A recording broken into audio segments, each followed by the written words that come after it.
Here's a brief rundown on how easy it can be to evaluate your employees using our system. As an administrator, you can create a custom online course.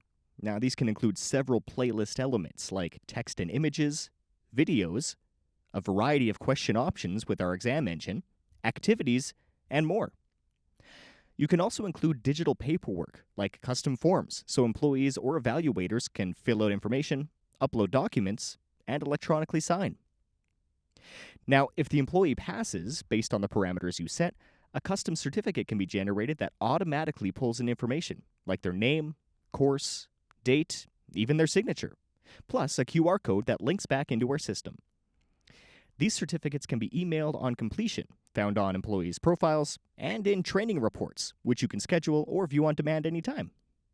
You can also view and verify an employee's certificates by scanning the QR code on the employee badge through our SafeTab app. See for yourself how you can easily evaluate and keep track of your employees' training. Book a demo today.